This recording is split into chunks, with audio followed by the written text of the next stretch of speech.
আপনি কি জানেন প্রাচীন বাংলায় রাজ্য বিভাজন করা হতো মূলত কি উদ্দেশ্যে? পাল ও সেন যুগে কর আদায়ের সময়সীমা সাধারণত কত ছিল?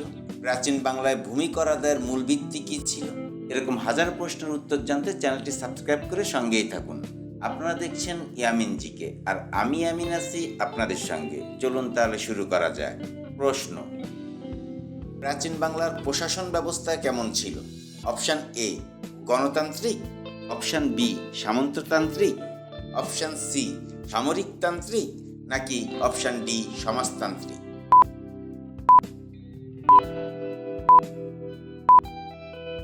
সঠিক উত্তরটি হবে অপশান বি সামন্ততান্ত্রিক। প্রশ্ন: গৌড়ের শাসকরা প্রশাসনকে কতটি বিভাগে ভাগ করতেন? অপশান এ 3 ভাগে, অপশান বি 4 ভাগে, অপশান সি 5 ভাগে, নাকি অপশান ডি 6 ভাগে?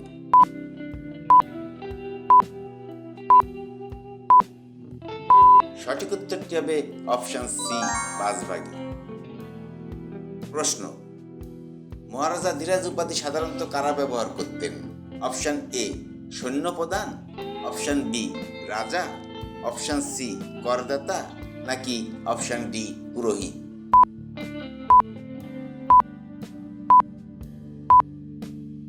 সঠিক উত্তরটি হবে অপশান বি রাজা। প্রশ্ন: সামন্ত শব্দটি দ্বারা কাকে বোঝানো হতো?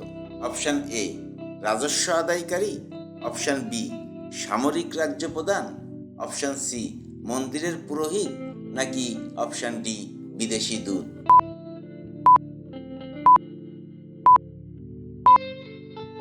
সঠিক উত্তরটি হবে অপশান বি সামরিক রাজ্য প্রধান। প্রশ্ন: প্রাচীন বাংলায় ভূমির উপর কর আদায় হতো কোন ভিত্তিতে? অপশান এ আয় অনুযায়ী, অপশান বি জমির পরিমাণ অনুযায়ী, অপশান সি গবাদি পশু অনুযায়ী, নাকি অপশান ডি শ্রম অনুযায়ী?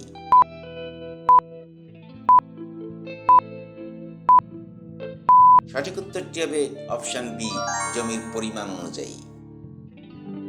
প্রশ্ন: প্রাচীন বাংলায় কর আদায়কারী অফিসারদের কি বলা হতো? অপশান এ রাজদূত, অপশান বি গুপ্তচর, অপশান সি রাজপুত্র, নাকি অপশান ডি উপশিকা?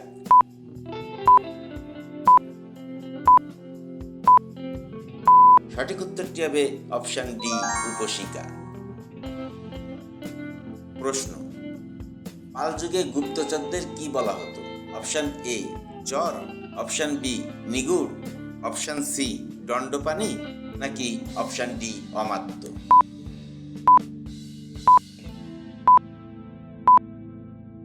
সঠিক উত্তরটি হবে অপশান বি নিগুড়।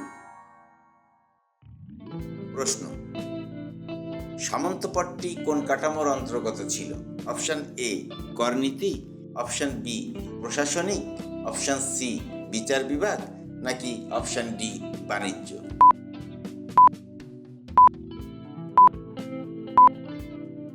সঠিক উত্তরটি হবে অপশান বি প্রশাসনিক। প্রশ্ন: রাজপণ্ডিত কোন কাজ করতেন? অপশান এ সৈন্য চালনা, অপশান বি রাজকোষ রক্ষা, অপশান সি ধর্মীয় পরামর্শ, নাকি অপশান ডি বিচার কার্য?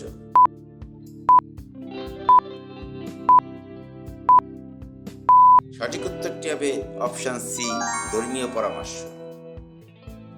প্রশ্ন: দণ্ডপানি শব্দটি দ্বারা কি বোঝানো হতো? অপশান এ সৈনিক, অপশান বি প্রধান বিচারক, অপশান সি কর সংগ্রাহক, নাকি অপশান ডি রাজদূত?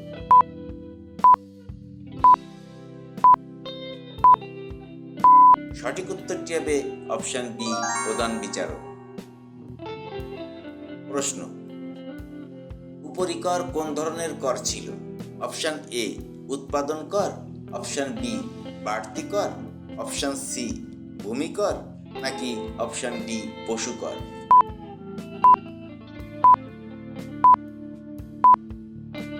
সঠিক উত্তরটি হবে অপশান বি বাড়তি কর। প্রশ্ন: রাজসভায় বিচার কার্য পরিচালনা হতো কিভাবে? অপশান এ রাজার নেতৃত্বে, অপশান বি পুরোহিতের মাধ্যমে, অপশন সি সেনাপতির নির্দেশে, নাকি অপশন ডি রাজপুত্রদের মাধ্যমে?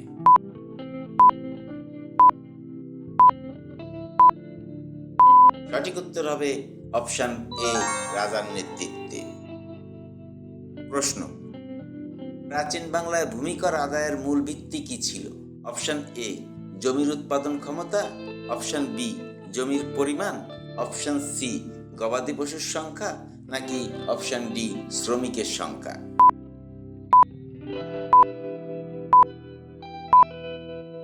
সঠিক উত্তরটি হবে অপশন বি জমির পরিমাণ। প্রশ্ন, রাজদূত প্রধানত কি কাজে নিয়োজিত থাকতেন?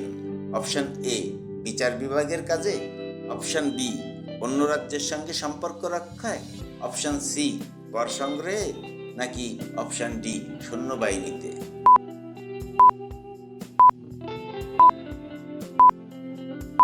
সঠিক উত্তরটি হবে অপশন বি অন্য রাজ্যের সঙ্গে সম্পর্ক রক্ষায়। প্রশ্ন, পাল রাজারা কোন উপাধি নিতেন? অপশন এ চক্রবর্তী সম্রাট, অপশন বি গৌড়েশ্বর, অপশন সি ধর্মপাল, নাকি অপশন ডি মহারাজাধিরাজ?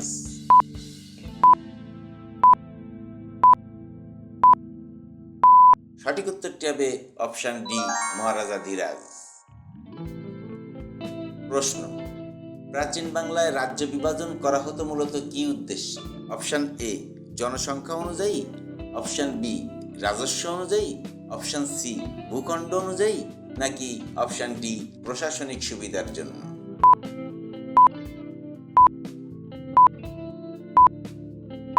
সঠিক উত্তরটি হবে অপশন ডি প্রশাসনিক সুবিধার জন্য। প্রশ্ন, রাজচিহ্ন ব্যবহারের প্রচলন কোন রাজ্যে দেখা যায়? অপশন এ গৌড় রাজ্যে, অপশন বি পাল রাজ্যে, অপশন সি সেন আমলে, নাকি অপশন ডি মৌর্য আমলে?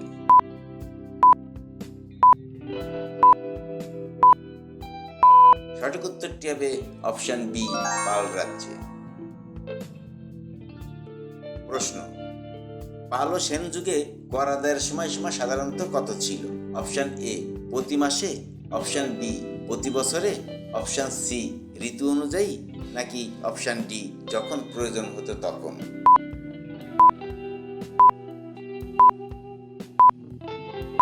সঠিক উত্তরটি হবে অপশন বি প্রতি বছরে। আজ এ পর্যন্তই। আপনি কয়টি প্রশ্নের উত্তর জানতেন তা কমেন্ট বক্সে জানিয়ে দিন। ভিডিওটি ভালো লাগলে লাইক বাটনে প্রেস করতে ভুলবেন না।